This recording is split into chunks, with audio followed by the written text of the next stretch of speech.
These days, as you know, mask wearing is really important. The studies show that wearing a mask is better than not wearing a mask. And as you also probably know, the city is jumping into mask wearing in a very big way. There are the city and state orders about mask wearing in places where social distancing isn't realistic. But also, the city has partnered with Joseph Abboud and the American Red Cross to offer a mask to every New Bedford resident who wants one. And you can go to the city's website to see how those are being distributed. We want to really promote mask wearing as a way of preventing disease transmission.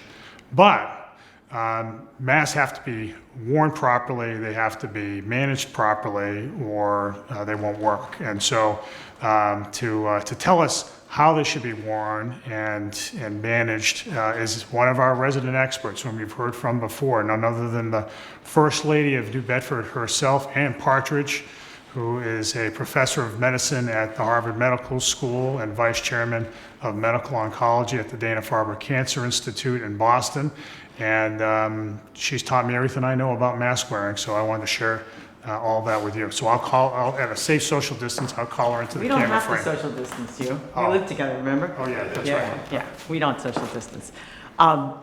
So I think first, before I show how to wear it, I think it's important that everybody think about how to put it on and take it off, and that people don't often pay attention to that, but it really matters, especially if you're in an environment that you're exposed to someone who may be infected or may actually have the virus by documentation. And remember that many people have no symptoms and are walking around with the virus. So if you don't know that someone's been totally socially isolated, or they've been tested and tested negative recently, then you do need to be wary and assume most people have it, is what I've been doing just in case, to protect yourself and, of course, the more vulnerable people around you if you're not someone that's in a high-risk group. So with that being said, in terms of putting it on, the best way to put it on is to grab it by the sides, right? Because if it's clean, it doesn't really matter. But if you put it on like this, you won't end up putting in one of those total political snafus where you put it over your eyes, because that looks really, really dumb. So don't let that happen to you. It already did. Oh, yeah, nice.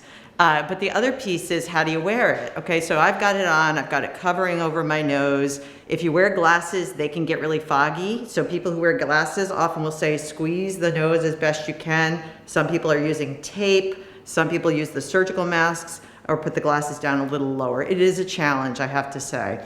Once you have it on, everybody knows it's a pain. It's also very hard to communicate, but if it's down here, it's not going to work to prevent transmission of your own germs and potentially germs coming to you.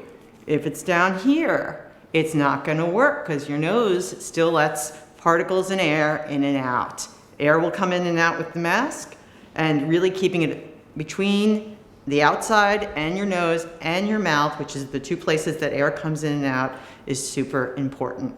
Equally important is taking it off properly, especially if you've been exposed to any germs, right? Your own germs you live with, but the germs from the outside, you want to take it off and not touch the front, all right? And if you were exposed to someone that had COVID or might have had COVID, or someone coughed or sneezed on you when you were in the grocery store or somewhere else, hopefully you were socially distancing, but if you couldn't, don't touch that front. Put it in the wash. These Joseph Abboud masks actually wash really well. I wash mine pretty regularly and it stays nice. The pleats even stay. And then it's clean again for you, or you can stick it in your sink and rinse it out, but it does work really well. So there you have it. Don't be like me and put it over your eyes and make sure you take it off by the bands. That's what I have to remember. Yeah, or tie it behind your face. But so we hope all of you can get one of these very fashionable Joseph Abboud masks made right here in New Bedford, and this is another part of our overall effort to keep everybody safe.